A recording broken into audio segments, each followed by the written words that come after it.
Spring, 1946. 10 months after the end of World War II, an explosion rocked the Pacific off the coast of Hawaii. America had just destroyed one of Japan's most advanced weapon systems. I was a lookout.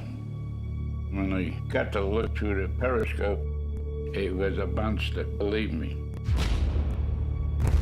Rather than a belated attack against the defeated Japanese, the sinking of this top-secret submarine was a preemptive measure for the looming Cold War, a brazen decision by the Americans to keep the sub out of Soviet hands. The plan worked, and the weapon lay undisturbed at the bottom of the ocean for 6 decades. Until a team of underwater explorers from the University of Hawaii located its remains. The discovery sparked a new examination of the long-forgotten super sub. It can go around Cape Horn, it can go around Cape of Good Hope. 37,000 That's right. This gave you enormous strategic options. You could basically attack anywhere in the world. This was a global weapon system. A system that defied conventional design and married the tactical advantages of sea and sky. As America scrambled to build nuclear bombs, and Germany experimented with powerful rockets, Japan hoped its secret weapon would change the course of the war.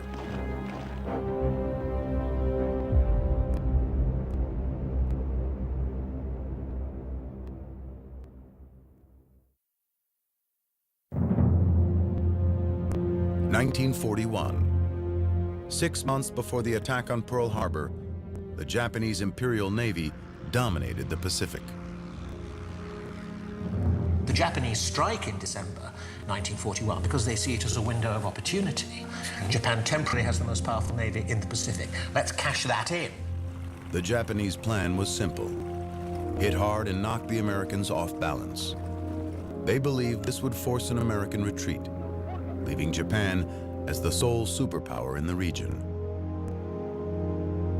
The architect of Japan's Pacific strategy was Harvard-educated Admiral Isoroku Yamamoto.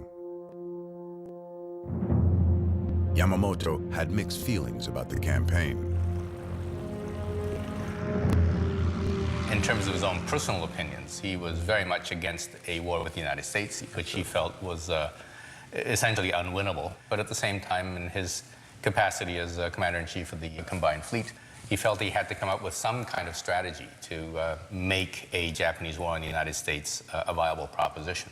But nobody realizes more than he how wrong it can all go. That's quite right. And his gambler's instinct tells him that it will have to be very long odds. He wants some capability of, say, taking the war to American home waters, really shock the American populace by some bold gesture. His gesture, the bombing of Pearl Harbor. The attack sank 5 battleships, 3 destroyers, and several small ships. But the Japanese mistimed their mission, because on December 7th, all 3 American aircraft carriers were at sea and out of harm's way. Japan also miscalculated America's will to fight back. One day after Pearl Harbor, the U.S. declared war against Japan. The fight was on. Both nations scrambled for advantage. The U.S. cranked up its industry and relied on its manpower, aiming to overwhelm the Japanese with superior numbers. But for Japan, the challenge was different. Knowing he would soon be outmanned and outgunned, Admiral Yamamoto needed more surgical strikes.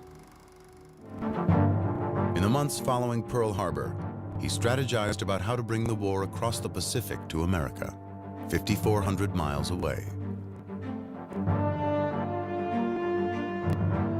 He looked to the success of the German U-boats, the deadly Nazi subs that were preying on ships in the Atlantic.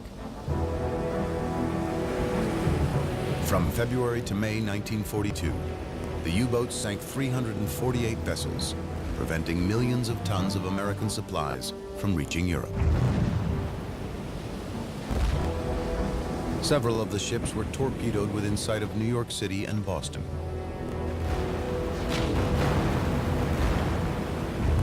If German subs could terrorize the U.S. East Coast, could Japanese subs do the same in the West?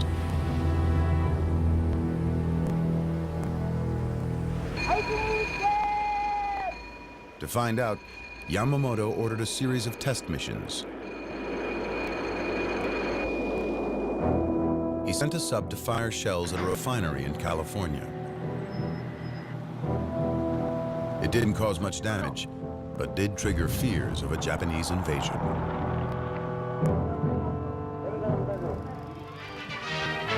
Along the Pacific, the hunt is on for the Jap submarine that brought the war to U.S. soil. Lying offshore, the Marauder opened up against oil refineries near the beach at Santa Barbara, a piece of shell made in Tokyo. It did little harm, but it was the first fired in this war against our own shores. The following day, coastal artillery brigades fired at what they thought were enemy planes. The guns were shooting at shadows. No sightings were actually confirmed. But the panicked American reaction did signify to Yamamoto that his instincts were correct. If he could strike the Americans at home, he might make them think twice about an all-out war with Japan. To instill such fear, he would need more firepower than a few small subs could deliver. An aircraft carrier and fleet of bombers would be ideal. But with the U.S. on high alert, no carrier could sneak up on the West Coast. Yamamoto needed something unexpected. His solution, a superweapon that would unite the firepower of an aircraft carrier with the stealth of a submarine. If it could be built, his machine would rewrite the rules of warfare. The concept of putting a plane on a sub wasn't new, but conventional submarines of the day were only capable of carrying one small plane for reconnaissance and targeting. Yamamoto wanted sub-launched airplanes that could be used as an offensive weapon, not just a scout. He ordered another test mission. This time, a small submarine-launched aircraft dropped firebombs over Oregon in the hopes of sparking a forest fire. The fire failed to catch, but like the Santa Barbara mission, it confirmed that a submarine could slip past U.S. coastal defenses and strike unsuspecting civilian populations. To be able to reach your destination and launch an air attack undiscovered, undetected, would give the Japanese an advantage that no other Navy, that no other Air Force had during the war. Yamamoto ordered his engineers to design a fleet of underwater aircraft carriers capable of sailing undetected across the Pacific, launching squadrons of high-tech bombers to attack West Coast cities, then disappearing without a trace. The admiral even expected his subs to be able to reach the East Coast. He hoped to terrorize America with attacks on New York City and possibly even Washington, D.C.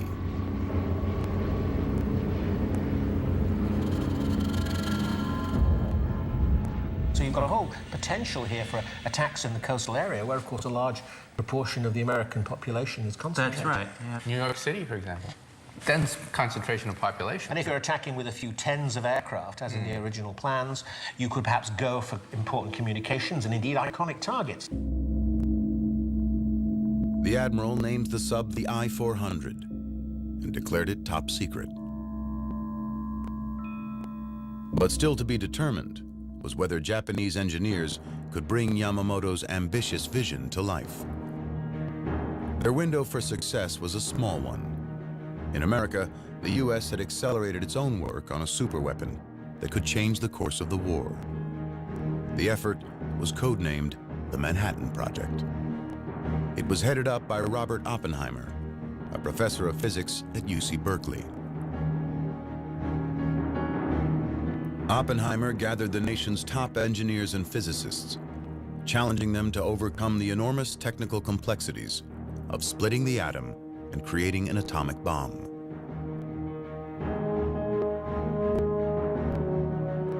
The Americans worked at a furious pace, fearing that the Germans and Japanese were moving forward with nuclear bombs of their own.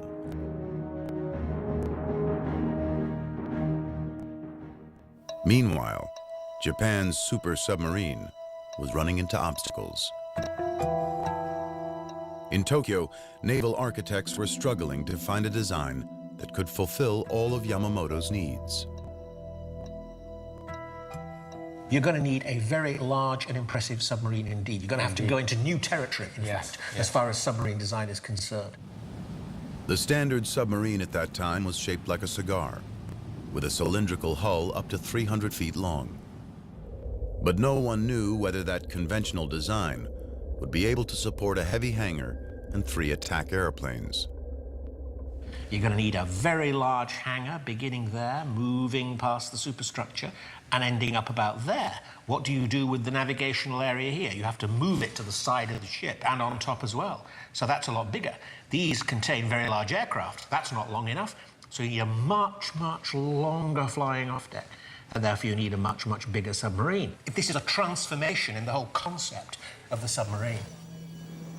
When we assemble these pieces, we'll end up with a scale model submarine that's about the same as a full-size submarine, which is 10 times longer than it is wide.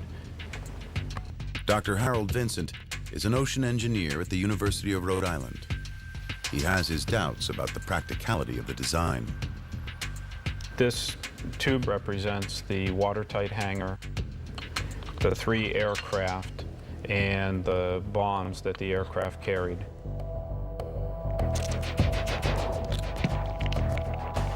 So we'll seal off the end of the hangar here.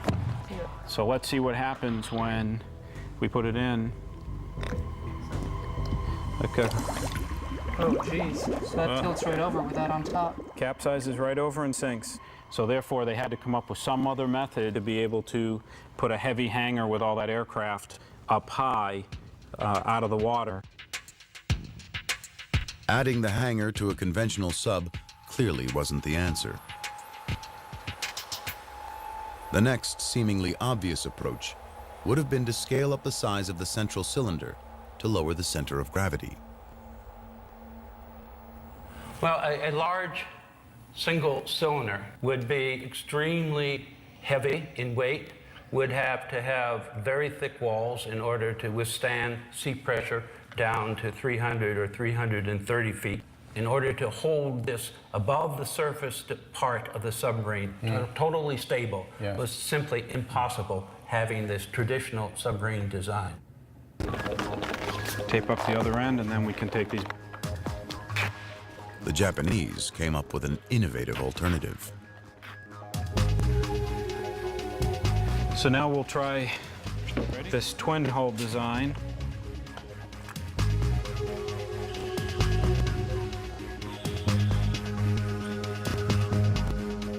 Now, it's pretty stable. All right, so it rights itself now instead of just tipping right over. A twin-cylinder hull gave the giant sub the necessary width to carry the extra weight. So you have these 2 cylinders, which are broader, stronger. The 2 cylinders amidship, of course, lent to greater stability. Absolutely. Well, you can see it's much sort of flatter and more stable, clearly.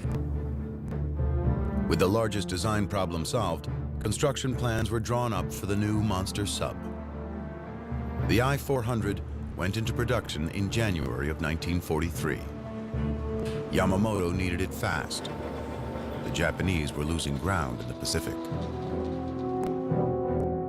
The previous June, Yamamoto had ordered a surprise attack on the American fleet at Midway Island, hoping to sink the aircraft carriers he had missed at Pearl Harbor. But the Americans had cracked the Japanese naval code, saw the attack coming, and were able to set an ambush of their own. In 3 days of bitter fighting, American bombers sank 4 of Yamamoto's aircraft carriers. It was a devastating defeat for Japan. Their carrier fleet was decimated, and thousands of soldiers were dead. The I-400s were now even more vital. But with serious shortages of steel and manpower in Japan, Yamamoto could only commission 18 of the giant submarines.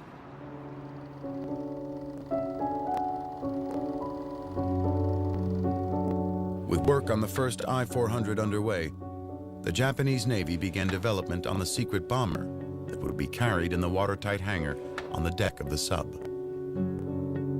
The plane was called the Seiran, meaning mist on a fair day.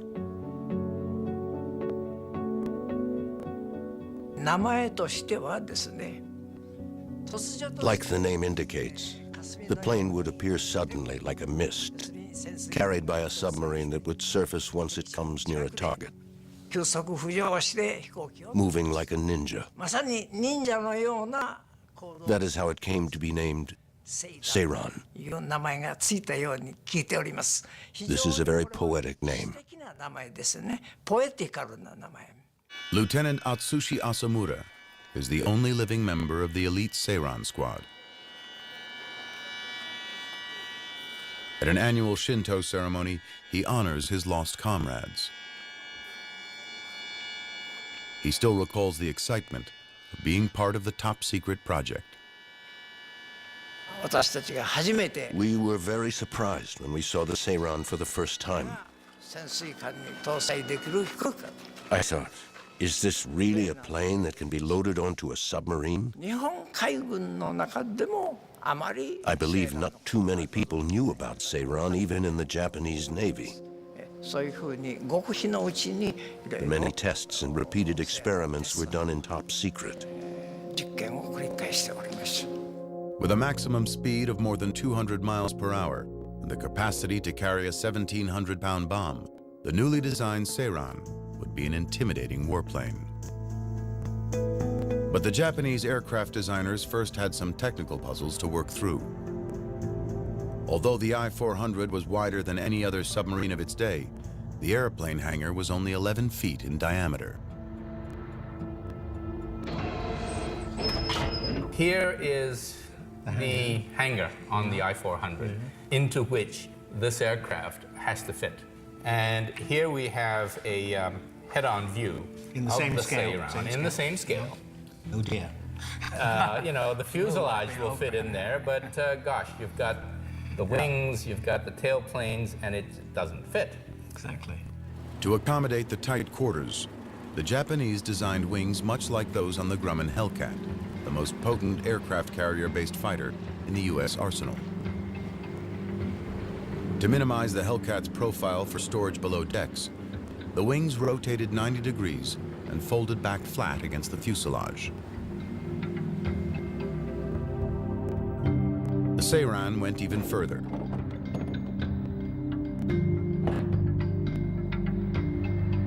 It had a tail fin that folded down to reduce height. When we do all of that, It fits. it fits Very very neatly. Very neatly. But there was still one major problem the Japanese designers had to solve. Before the Seirans could be launched, their engines had to be warmed up, a process that took up to 20 minutes. Starting the engines in the hangar with the vessel submerged would have exposed the crew to deadly carbon monoxide fumes.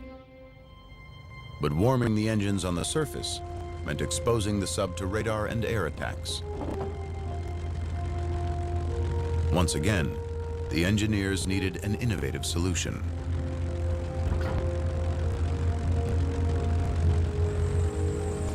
At a small airport in Connecticut, former Air Force gunner Craig McBurney knows all about the problems of warming an engine before takeoff. This is his pet project, a rare 28-cylinder Corsair engine. It's larger than the Seiran's engine, but shares similar characteristics. Okay, we got a clear prop. Clear prop.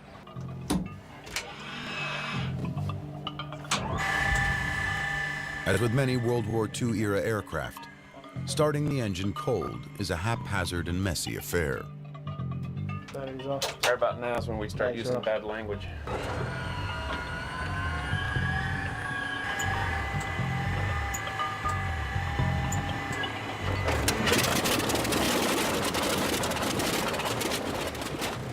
The The problem is the viscosity of the cold engine oil. You can see how thick the oil is because it hasn't been heated up. And you know how critical the tolerances are inside the aircraft engine, how tight they are and how small the passages are. Wow. So it would really make a significant difference trying to pump that heavy, thick oil through an aircraft engine. Warming the oil makes a noticeable difference. We heat it up to about 60 or 70 degrees Celsius, which is 140, 160 degrees Fahrenheit. It's the same oil that's just been heated up with the preheater. And Right through it. Almost Wow, look at that. like pouring water. What a difference. Yeah. And you can imagine how critical that would be to have the engine heat up that much faster, especially in a combat situation. Yeah. McBurney uses an external tank to preheat the oil. Inside this container, we have the main engine oil tank here for feeding the engine oil, and then we've also installed our own pre-oil tank with a heater on it. And with the preheater on it, we're able to raise the temperature quite a bit. We can get the temperature up to about 120 degrees. So we need to open this valve, and we'll go ahead and open the engine oil tank valve as well. The warm oil can be pumped directly into the cold engine. Clear prop. Okay, go ahead and engage the starter. The results are easy to see. Boy, I tell you, that's incredible. The temperature's almost already at the takeoff temperature. Amazing difference. Can you imagine in a combat situation? McBurney's warming method was the same one Japanese engineers turned to for the Seirans. It's actually borrowed from a German design.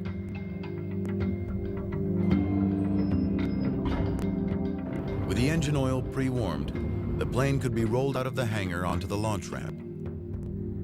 The engine started. The wings, tail, and horizontal stabilizers unfolded and locked into position.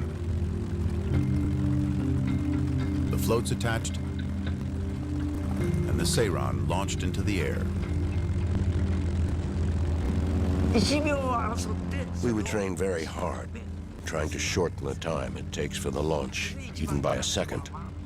The first plane launches, then the second, and then the third. The goal is to launch all three planes as fast as we can. To get the Seirans back on board, the engineers designed a hydraulic crane to pluck the airplanes from the sea and hoist them onto the deck. With all the design problems solved, it looked as if the Japanese would be the first to get their superweapon into the war. But then in April of 1943, the I-400 program and the Japanese Navy suffered a devastating loss. American code breakers discovered that Admiral Yamamoto was planning an inspection tour of the Solomon Islands. U.S. fighters intercepted and shot down his plane, killing the man behind the Pearl Harbor attack. It was such a crushing blow to the Japanese Navy that it was a full month before they even announced Yamamoto's death to the Navy, much less the Japanese public. Without the backing of the powerful admiral, the I-400 program quickly slipped on Japan's priority list. Before any subs were completed, the order was slashed from 18 to 9. It would take another year and a half before the first of Yamamoto's I-400s made it out to sea. In December of 1944, the first I-400 was finally commissioned. A few months later, a second sub, the I-401, was ready to sail. The super sub carried 3 dive-bombing Seirans in a 65-foot-long hangar. An 85-foot ramp and steam-powered catapult launched the planes into action, even in rolling seas. The I-400 wasn't just the longest sub in the ocean at 400 feet. It was also the most heavily armed. On the aft deck sat a giant 140mm gun, one of the largest ever mounted on a submarine. 4 anti-aircraft guns defended against aerial attacks. and the sub also boasted 8 torpedo tubes in the bow. The man appointed to lead the I-400 program was Tasunosuke Arizumi. Arizumi had been in charge of the midget submarine attack on Pearl Harbor. The I-400's crews were picked from the Navy's elite and were very well treated. The corridor was filled with cans of food and other food staples. You couldn't even see the floor. I was never unhappy with the food. For example, we even had expensive food like cow tongue and lots of fancy stuff. I remember it well. Morale among the crews was strong, but Japanese high command was not as jubilant. In the 3 years since the I-400 project began, the state of play in the Pacific had changed. America now dominated the region, and the original mission of the subs, to bomb U.S. cities and instill fear of a Japanese invasion, was outdated. They just didn't have enough firepower. With each sub carrying 3 planes and each plane carrying only 1 bomb per flight, they could do little real damage. By comparison, Nazi bombers dropped an average of 330 bombs per night for 57 nights during the London Blitz. And still, the British didn't surrender.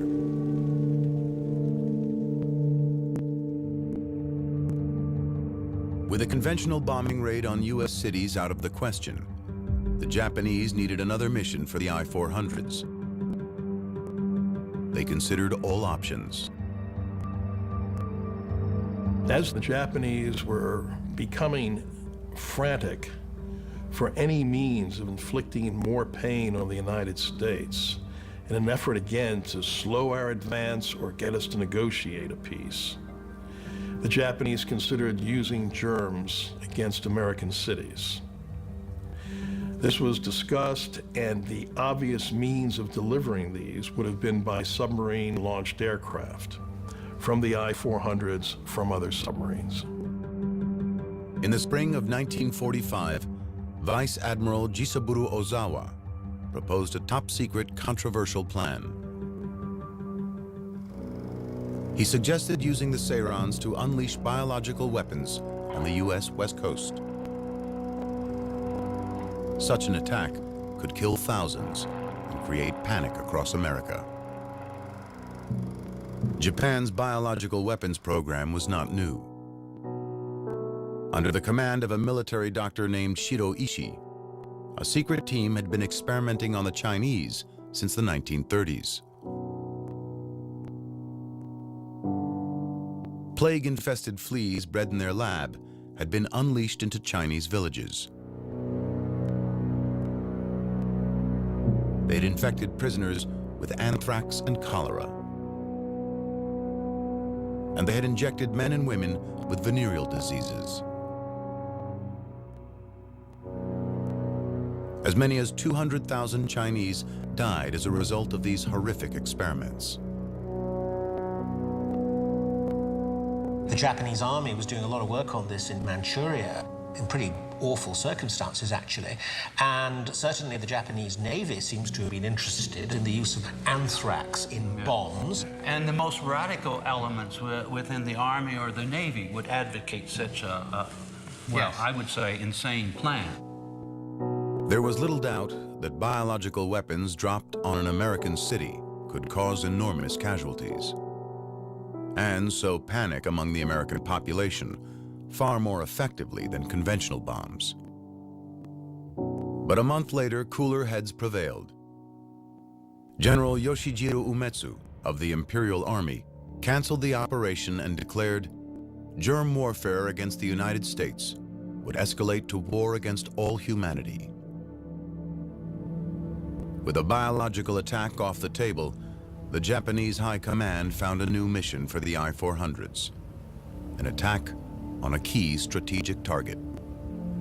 The Panama Canal was absolutely crucial to the transferring of Atlantic naval forces to the Pacific Ocean.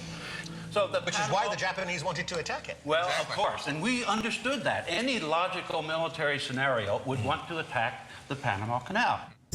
If Japan could take out the canal, it would bring ship traffic to a halt and force the Allies to use the much longer route around Cape Horn.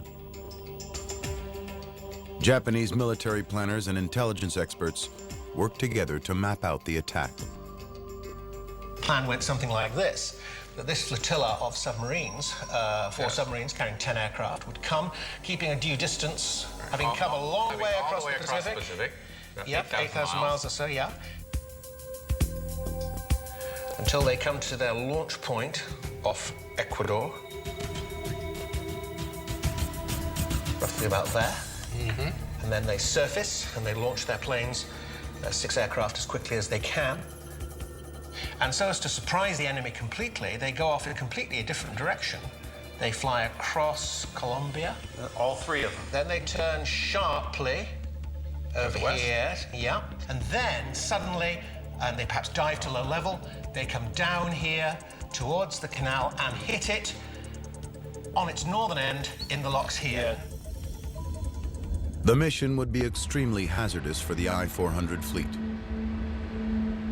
Before striking the canal, the subs would have to navigate through waters swimming with Americans. By the summer of 1945, essentially the Pacific was an American lake, and so that meant it would be relatively difficult to get any kind of vessel safely into the area of the Panama Canal. But the Japanese did have one ace up their sleeves, a secret technology that the I-400's designers had borrowed from the Germans. A technology that could help them elude enemy sonar. Sonar works by bouncing sound waves off hard objects like ships.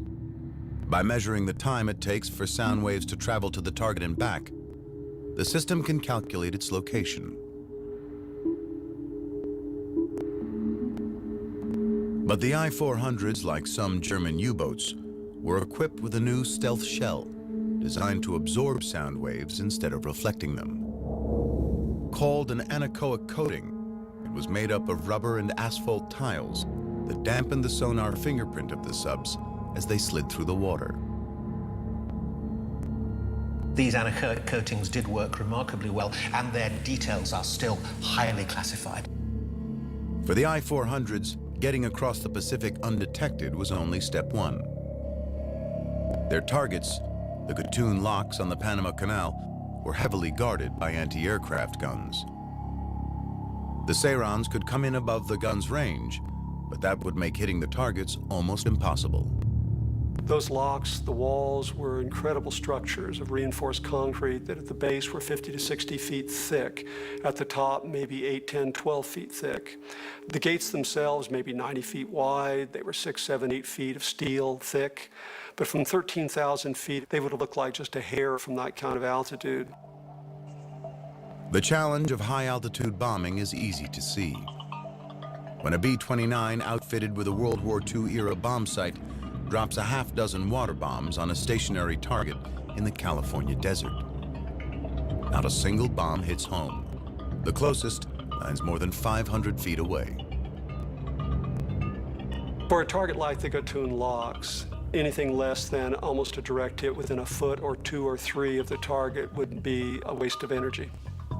Given the relatively primitive bomb sights that the Japanese were using, their chances of being able to hit a target like that were pretty slim. And with only 6 planes carrying 1 bomb each, the Japanese knew there was no room for error. Keeping with Japanese military tradition, a decision was made to turn the attack into a one-way trip. The pilots were ordered to go kamikaze. By that point in time, just about all Japanese air missions were being flown as kamikaze missions, one-way missions, and the plan was to do the same here. Given our lack of resources at the time in Japan, we had no choice but to go kamikaze.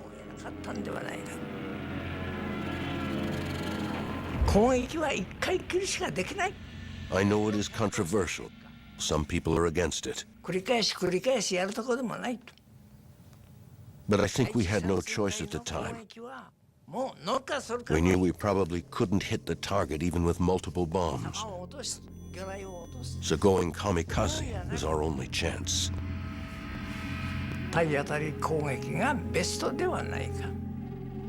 The I-400's crews prepared for the Panama Canal mission, but the window of opportunity for the strike was closing fast. By the spring of 1945, America was already deciding on potential targets for the atomic bomb. Then the war arrived on Japanese soil, when Allied forces invaded the island of Okinawa.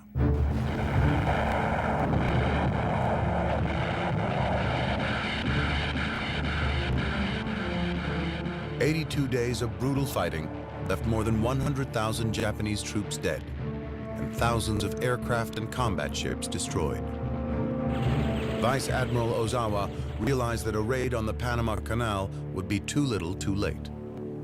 The majority of American forces were already in the Pacific, so Ozawa changed the I-400's mission yet again. The new target was Ulithi Atoll, a staging area for the massive U.S. fleet preparing to invade Japan.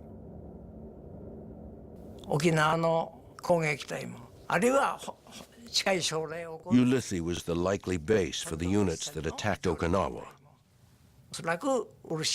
and perhaps also those that were to be sent for the final confrontation on the mainland. Supplies were probably sent from there as well. In the photo, I saw several U.S. aircraft carriers. Headquarters ordered us to attack as many of them as possible. 3.5 years after the I-400s were conceived, the two giant subs were finally ready to engage. They traveled separately, with orders to rendezvous off Ulithi, where they would be joined by two smaller subs. Once they reached their target, 6 Seirans would be launched in a kamikaze attack. To deepen the surprise, Commander Arizumi ordered the crew to disguise the bombers with U.S. markings, a clear violation of international law. Pilots themselves objected to having the planes painted in American colors. They felt it was dishonorable. And they were ready to die. They knew they weren't coming back. What they didn't know was that their mission was once again short on time. 4 days before the I-400 set sail, America had successfully exploded the world's first atomic bomb. A second bomb was already on its way to Japan. To make matters worse, Arizumi's mission was plagued by problems. On the way to Ulithi, one of the smaller subs was spotted and sunk by a U.S. warship. All 140 crewmen perished. Then, in an effort to avoid enemy ships, Arizumi decided to change his route and the agreed-upon meeting point. But the message never got through to the other ships, and they missed the rendezvous.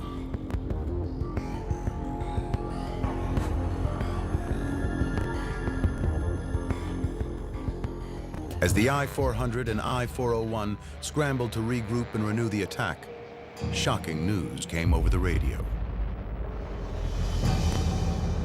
The American superweapon had blown the war wide open. On August 6, 1945, an American atom bomb annihilated the city of Hiroshima, killing as many as 80,000 people.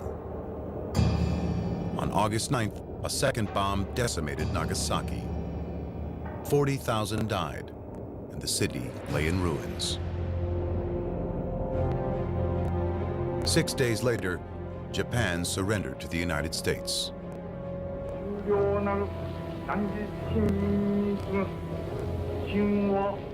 In his radio address to the nation, the emperor never mentioned defeat or surrender. Instead, he told his people, "We have to endure the unendurable and suffer the insufferable." The next day, on the 16th, we received a telegram ordering us to cease fire. Receiving this unthinkable telegram, we gradually grasped the reality. From then on, the real drama began on board. There was no concept of surrender and remaining alive in the Japanese Imperial Navy at the time. The captains of the two I-400s reversed course and raced back toward Japan. Neither wanted to give up his prize ship nor suffer the humiliation of being captured in enemy waters. Worried about retribution, Arizumi ordered the crews of the two subs to dump their US-marked Seirans into the ocean. They did so, destroying the evidence just in time. On August 28th, two US destroyers discovered the I-400. The captain surrendered peacefully. 20-year-old Harry Arvidsson was one of the first Americans to board the giant sub. As we approached the submarine and saw what it was, I thought to myself, man, that's the biggest thing I ever seen. The next day, August 29th, the American submarine USS Segundo located the second Japanese sub. The I-401 was carrying Fleet Commander Arizumi, a man who didn't know the meaning of the word surrender. Carlo Carlucci was a quartermaster on the American sub.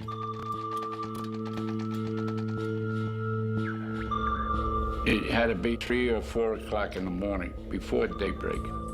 That was when they picked it up on the radar. They didn't know what it was until they got fairly close. Sugio Yata was a young sailor on the I-401. We didn't want to give up this magnificent ship to the US. We thought it's a shame for it to be captured. Though the war was over, surrender did not come easy for the prideful Japanese sailors. Things were hot and cold. You never know, yes or no, whether they're going to shoot, not shoot. We were heading back to Japan, but we talked about how to prevent the Americans from taking the sub. So we talked about sinking it near the coast. But before the Japanese could carry out their plan, the sub's engines temporarily failed. The Segundo signaled for the massive sub to surrender. Arizumi refused. Several tense hours passed, with the Segundo's weapons trained on the I-401. Maneo Bando remembers the capture.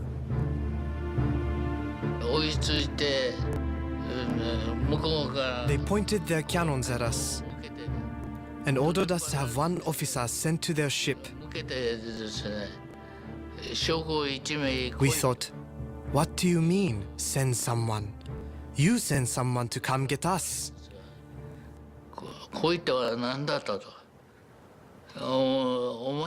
We insisted on displaying our pride and dealing with them man to man.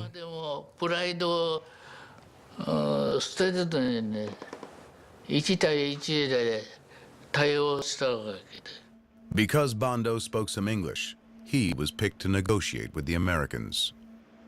You force us to surrender. I said, if you force us to surrender, we will commit suicide. They said to me, harakiri, no good. They understood the term harakiri. Tokyo ordered the I-401 to surrender to the Segundo. Eventually, Commander Arizumi bowed to the inevitable. He had the black flag, the international naval signal of surrender, raised on his sub. For the proud commander, the humiliation was too much to bear. I went to get a cup of coffee and had just sat down I heard a loud bang. That was the suicide. The captain and I rushed inside, and we saw he'd taken his own life. I heard the captain say, he finally did it. Nearly 200 Japanese servicemen were taken prisoner that day. Sailors, pilots, and support crew.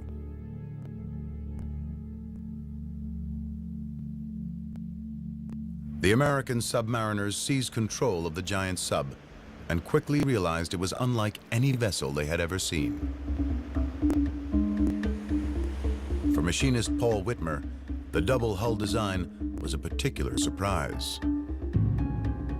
Lo and behold, we get to the engine room and there's a doorway to the neighbor's room next door. What the heck's going on here? We take a peek in there, there's another set of engines in there. The port and starboard engine rooms. We find out that there were two hulls bolted together. With two submarines alongside each other. The Japanese crew remained on board, but with 6 Americans now in command.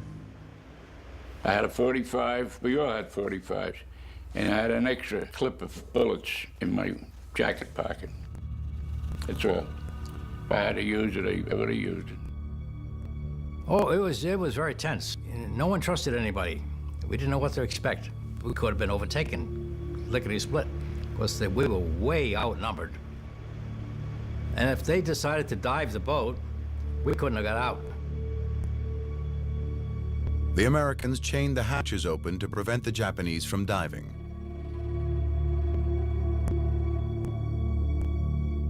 But as time passed, tensions slowly eased between the former enemies. They now had a common goal: to get the subs safely back to Tokyo. In the engine room, we had to learn how to communicate with the Japanese. You know, they had to teach us, and we had to teach them. We needed to know some of the words to describe an engine. Basic, elementary, grade school type communication. And trying to strike up a rapport and learning their symbols and their words for what's the name of this, what's the name of that.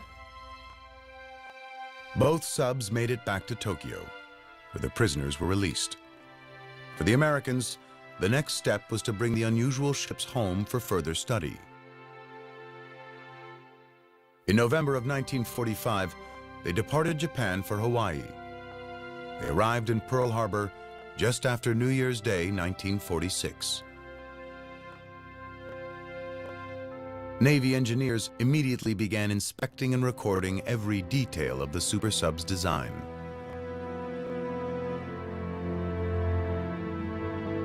But by the spring of 1946, a new post-war reality had taken hold, and the I-400s were once again shrouded in secrecy. This time, it was the United States hiding them from the Soviet Union. Large aircraft-carrying submarines intended for strategic attack on their enemies are exactly the things you don't want the Russians to have. And this is now the Cold War. That's right. Beginning, yes. The beginning of the Cold War. Take her down before we're spotted.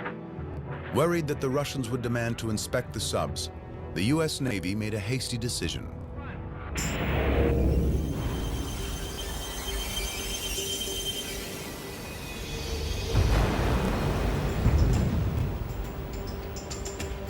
On May 31st, 1946, they sunk the I-400 off the coast of Pearl Harbor.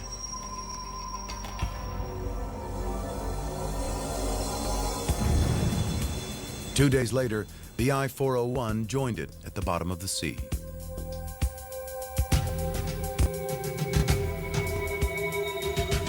Two powerful weapons that never made it into battle, never had the chance to truly prove their worth.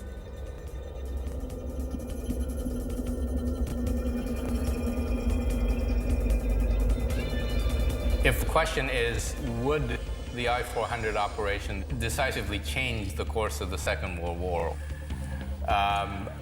Ultimately, no, I don't think so.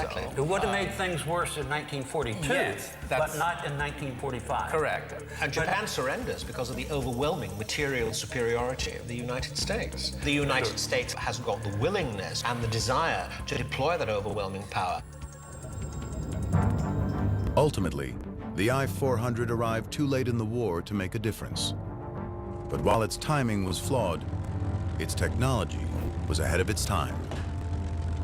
The innovative design became a model for future Cold War submarines and changed military thinking about how they could be deployed. In the 1950s, a new type of U.S. submarine, the Regulus class, began patrolling the seas. It bore a striking resemblance to Japan's World War II super sub, though it launched missiles, not airplanes, from its deck-mounted hangar.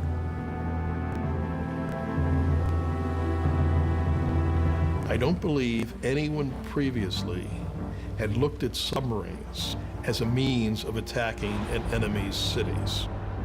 And this idea we see today in the primary nuclear weapons of the United States, France, Britain, and even Russia, being submarine-launched missiles to attack with nuclear warheads an enemy cities. Though we hope that their lethal force is never needed, each one of these powerful, stealthy submarines is a living testament to one of the greatest weapons that never did battle.